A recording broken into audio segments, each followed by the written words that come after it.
नमस्ते दोस्तों, मेरा नाम है राज और आप देख रहे हैं मेरा यूट्यूब चैनल स्लो लर्नर। आज का वीडियो एक सेक्टर एनालिसिस वीडियो है जो रीसेंट रिजल्ट आए हैं उसके हिसाब से पूरे लॉजिस्टिक जो सेक्टर है उसके बारे में देखने की कोशिश करेंगे। कौन सी कंपनी सबसे अच्छी दिख रही है, बुरी दिख रही है।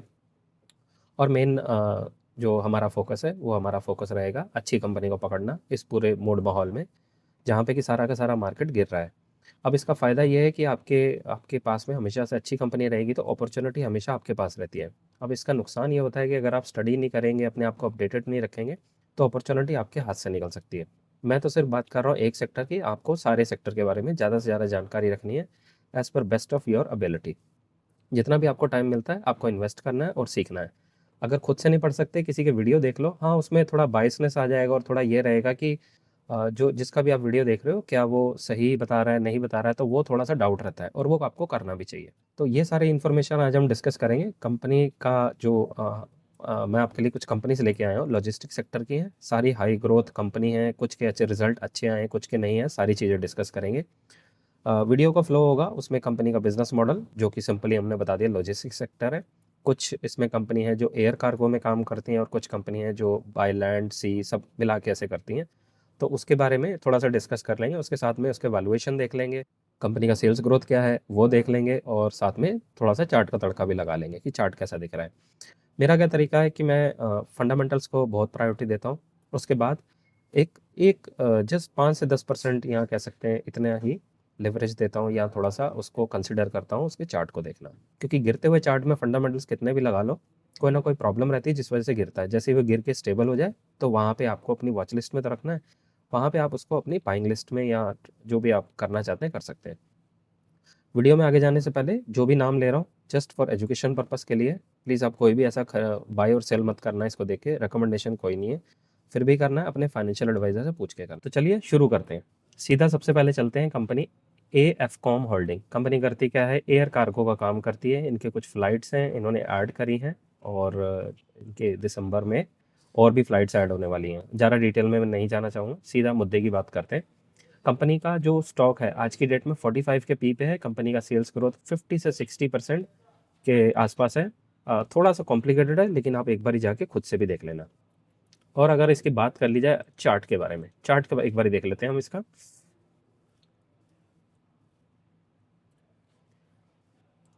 चार्ट इसका राउंडिंग बॉटम स्ट्रॉन्ग बना रहा था, ब्रेकआउट देके ऊपर की तरफ जाने की कोशिश कर रहा था, लेकिन सडनली जैसे इसके रिजल्ट आए और चार्ट नीचे गिरना शुरू हो गया। अगर इसके क्वार्टरली रिजल्ट के बारे में बात कर ली जाए तो रिजल्ट अच्छे आए हैं। हालांकि ये लो बेस का इफेक्ट है जिसकी वजह से ये इतना ज़्यादा 198 लगभग 200% के नंबर आ रहे हैं। जो चीज़ मुझे अच्छी नहीं लगी वो ये है कि पार्ट में इनके ग्रोथ नहीं आई है। एक तो इनके मार्जिन डिप कर गए, सेल्स ग्रोथ बढ़ने के बाद भी इनका ईपीएस में ग्रोथ नहीं आई, जिस वजह से स्टॉक नहीं चला और जो मार्केट को शायद पसंद नहीं आ रहा है। ओवरऑल अगर ईयर ऑन ईयर बेसिस पे देख लें तो सेल्स ग्रोथ के नंबर अभी तक ठीक आ रहे हैं और लगातार कंपनी प्रॉफिट भी बना पा रही है। ईयर ऑन ईयर बेसिस पे सेल्स ग्रोथ नंबर ठीक है। चार्ट इसका कंसोलिडेशन में फंसा है और अप ट्रेंड की तैयारी कर रहा था लेकिन सडनली फेल हो गया तो वहीं पे घूम रहा है। स्टॉक काफ़ी वॉलेटाइल है, आपको अपनी वॉच लिस्ट में रखना चाहिए। नेक्स्ट कंपनी है डिलीवरी। कंपनी ये भी लॉजिस्टिक सेक्टर में जाना, जाके देख लेना, कंपनी के डिटेल के बारे में पढ़ लेना और ज़्यादा से ज़्यादा मॉडल को समझने की कोशिश करना। इस वीडियो में मैं ऊपर से एक ओवरव्यू देने की कोशिश कर रहा हूँ कि पूरे सेक्टर में जो कंपनीज हैं उनके चार्ट कैसा दिख रहा है और रिजल्ट कैसे आए हैं। ठीक है, तो इसके बारे में ज़्यादा डिस्कस कर रहे हैं।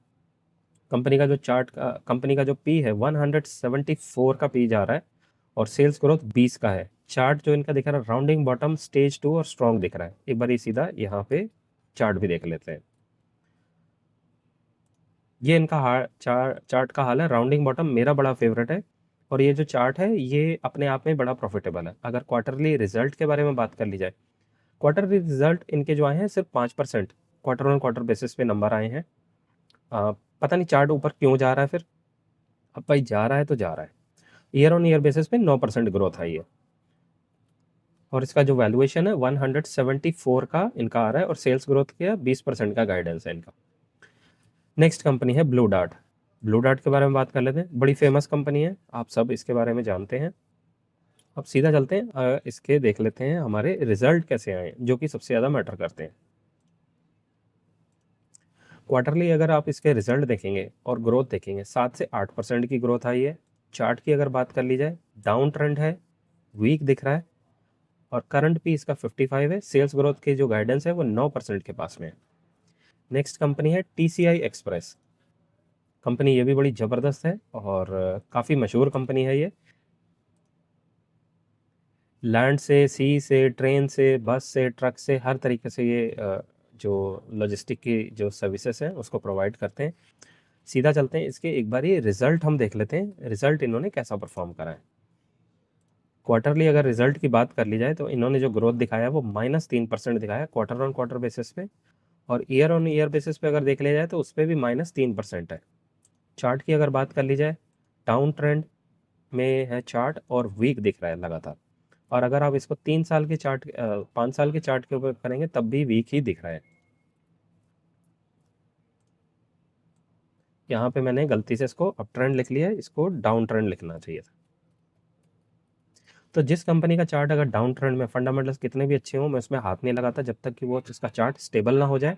स्टेबल होने के बाद जब तक ऊपर को चलना शुरू ना कर दे, मैं उसमें हाथ नहीं लगाता। ये मेरा तरीका है, आपको फॉलो करना है नहीं करना है ये आप देख लें। करंट पी इसका 20 है और कंपनी के सेल्स ग्रोथ के गाइडेंस 10 से 15% है। अब आपने देखा यहाँ पे कि कोई कंपनी का अगर स्टॉक बहुत सस्ता है तो वो सस्ता होने की कोई वजह है, वो आपको ढूंढने की कोशिश करनी है उसके फंडामेंटल्स में, उसके सेल्स ग्रोथ में। देखिए, मेरा ऐसा मानना, हमारे जैसे बंदे जो पेन पेपर और एक लैपटॉप लेके बैठे हुए हैं, मुझे नहीं लगता हमारे जैसे बंदे इतनी जल्दी से ढूंढ पाएंगे। लेकिन एक आसान जो इंडिकेटर है वो सेल्स ग्रोथ का है। जिस कंपनी में सेल्स ग्रोथ उस पूरे सेक्टर में सबसे ज़्यादा है और अपने पीयर्स यानी कि अपनी जैसी जो कंपनी है उनसे अगर ज़्यादा कर पा रहा है, तो बेसिकली जनरली वो कंपनीज बेटर रहती हैं। ठीक है, तो ये आसान तरीका ये है। बैलेंस शीट, मुझे नहीं लगता बैलेंस शीट में जाके हम कुछ निकाल पाएंगे। टाइम खराब करना है, जाओ पीएचडी करो, बैलेंस शीट में मजे लो, 3 4 दिन, 10 दिन, 20 दिन वेस्ट करो और बाद में आपको कॉन्फिडेंस भी नहीं आएगा फिर से। चलो, बकवास नहीं करते, आगे चलते हैं। नेक्स्ट कंपनी है टीवीएस सप्लाई चेन। ये कंपनी भी वही काम करती है, लॉजिस्टिक सप्लाई चेन मैनेजमेंट का काम करती है। अगर इसके करंट पी की बात कर ली जाए, 48 का पी है। चार्ट इसका डाउन ट्रेंड में है और सेल्स ग्रोथ के नंबर 10 से 12% जो मैनेजमेंट ने बताया है। एक बारी इसके हम नंबर देख लेते हैं, कैसे नंबर आए हैं इसके। क्वार्टर ऑन क्वार्टर बेसिस पे जो नंबर आए हैं, 2% का सेल्स ग्रोथ आया है इनका क्वार्टर ऑन क्वार्टर बेसिस पे। और कंपनी का जो प्रॉफिट आया है 71 करोड़ है, जिसमें कि 95 करोड़ तो अदर इनकम है। तो कहानी तो ले दे के ख़त्म है, इनको अपने बिजनेस से कोई भी कमाई नहीं हुई है। और ईयर ऑन ईयर बेसिस पे 9% से ग्रोथ करा है इन्होंने। अगर चार्ट की बात कर ली जाए, चार्ट इनका डाउन ट्रेंड है, वीक है। ठीक है। नेक्स्ट कंपनी है वीआरएल लॉजिस्टिक। इसका मैंने वेबसाइट खोलने की कोशिश कर रहा हूँ, खुल नहीं पा रही है, पता नहीं क्या इशू आ रहा है। और इनके जो नंबर्स आए हैं, एक बारी हम वो चल के देख लेते हैं और सारी वहीं से कहानी क्लियर हो जाएगी। VRL logistic quarter on quarter basis पे अगर जाके देखें तो 2% इन्होंने सेल्स ग्रोथ करी है। नेट प्रॉफिट के नंबर कम हो गए हैं। अदर इनकम बहुत ज़्यादा नहीं है लेकिन 6 करोड़ है। और अगर ईयर ऑन ईयर बेसिस पे बात कर ली जाए तो 9% से ग्रोथ करी है। तो अभी तक आपने देखा कि पूरे सेक्टर में ग्रोथ क्या चल रही है। अभी जो अच्छी कंपनी आएंगी उनके रिजल्ट देखना कैसे आ रहे हैं। चार्ट की अगर बात कर ली जाए, कंसोलिडेशन में फंसा हुआ है। अगर 3 साल का भी चार्ट देखें तब भी वहाँ कंसोलिडेशन में मरा पड़ा है एकदम। तो आपने देखा कि जैसे चार्ट हमें पहले ही बता देता है कि स्टॉक में क्या चल रहा है, लेकिन हाँ, चार्ट लगातार देखोगे तो प्रॉब्लम हो सकती है, लेकिन एक झलक देखने में कोई हर्ज नहीं है। ये मेरा तरीका है। जिस कंपनी का चार्ट ऊपर को जाएगा, पैसा आपका तभी बनेगा, फंडामेंटल कितने भी अच्छे हों, लेकिन फंडामेंटल्स एंड में हावी हो जाते हैं चार्ट पे। ये मेरा मानना है और यही लॉजिक काम करता है शेयर बाजार में। तो आपको अच्छी कंपनी अगर अच्छे चार्ट के साथ मिलती है तो वो बढ़िया डील बन सकती है। कंपनी का करंट पी 22 है। सेल्स ग्रोथ के नंबर 10% के पास में है इनके, जो एवरेज इनकी सेल्स ग्रोथ हो रही है। एसजेएल लॉजिस्टिक, ये कंपनी भी समुंदर से, बाय एयर, लैंड, सब तरीके से मिला के लॉजिस्टिक सप्लाई चेन की जो सर्विसेज हैं, जो लॉजिस्टिक की, वो प्रोवाइड करते हैं। करंट पे इनका 11 का है और कंपनी का सेल्स ग्रोथ का जो एक नंबर है, मैंने एक मॉडरेट नंबर लिया है क्योंकि इसमें काफ़ी सारी कंपनियों के जो सेल्स ग्रोथ के नंबर है वो एग्जैक्ट नहीं मिल पा रहे हैं मुझे। कॉन कॉल में ज़्यादातर कंपनीज मेंशन नहीं कर रही क्योंकि इनकी कंपनी की जो ज़्यादातर कॉन कॉल है, कॉन कॉल में आते ही रोना धोना स्टार्ट कर देते हैं, कभी ये कभी वो। तो आपको कॉन कॉल पढ़ते ही आइडिया लग जाता है कि कंपनी से दूर रहना है। लेकिन दूर रहने का मतलब ये थोड़ा है कि उसकी जान पहचान, उसका रिश्तेदारी निकालनी है, नहीं। दूर रहना मतलब उस पे नज़र ज़रूर रखनी है। सेल्स ग्रोथ का नंबर एक मॉडरेट नंबर लिया है, कंपनी छोटी है, 40% का सेल्स ग्रोथ का नंबर है। उनका टारगेट इन्होंने रखा है 700 करोड़ का। आज की डेट में इनका जो करंट जो सेल्स ग्रोथ का नंबर है, वो एक बारी देख लेते हैं हम। वो 500 करोड़ के पास में है और 700 करोड़ का इन्होंने टारगेट रखा है।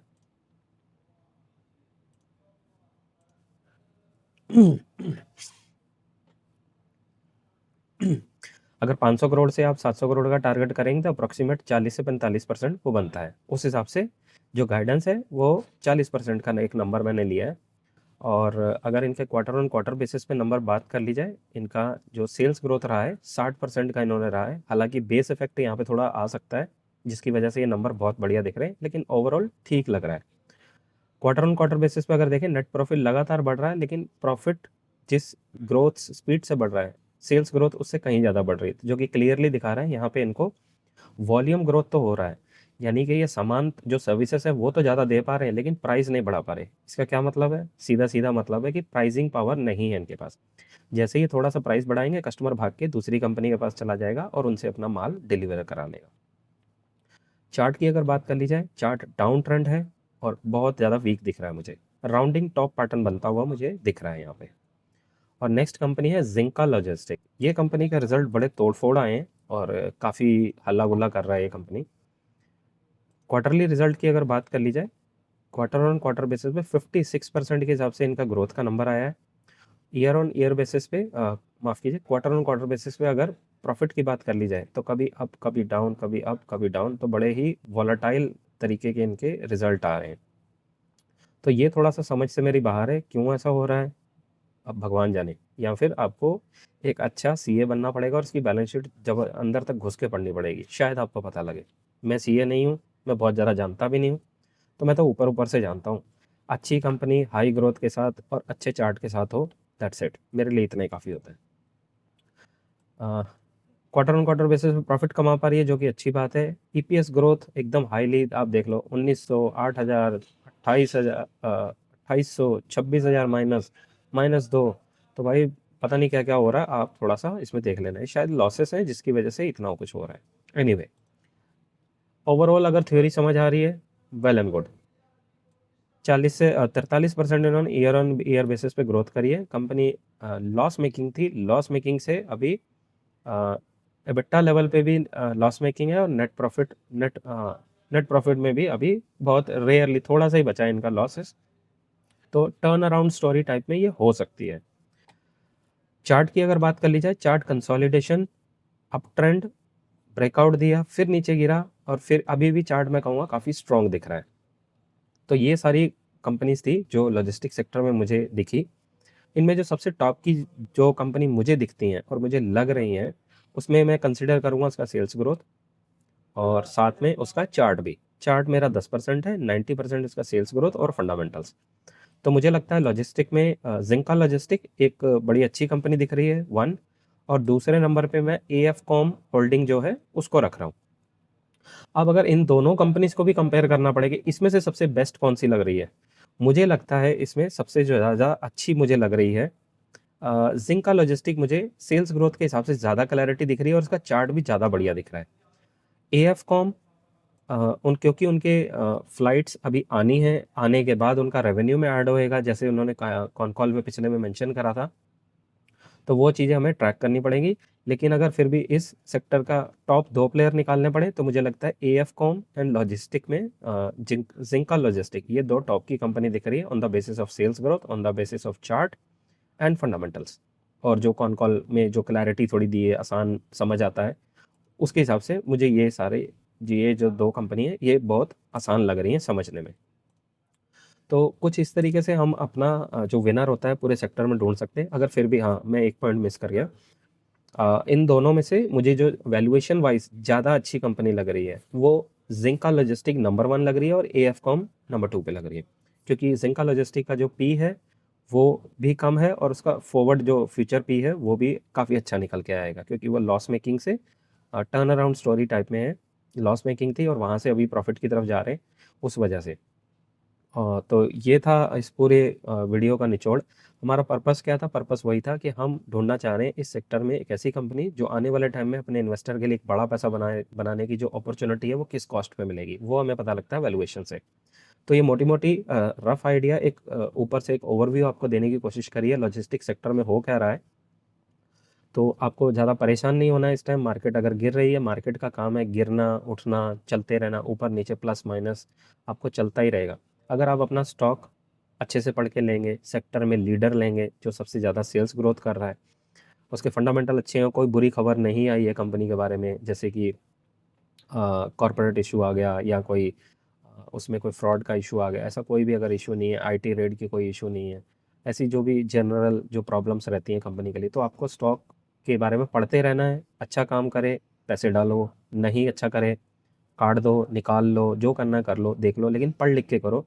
किसी का खाली वीडियो सुन के मत करो, ठीक है? तो जिस भी कंपनी में आपके पैसे लगें, थोड़ा-सा आप अपने पैसे को सीरियसली ले लो, यहाँ पे आगे जुआ मत खेलो प्लीज़।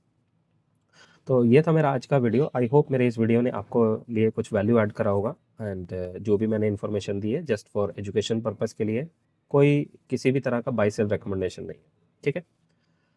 आ, तो प्लीज़ आपसे एक रिक्वेस्ट है, जाइए इस वीडियो को लाइक, शेयर, सब्सक्राइब कर दीजिए। आपका ऐसा करने से मुझे बहुत मोटिवेशन मिलता है और फिर मुझे बहुत मज़ा आता है वीडियो बनाने के लिए आपके लिए।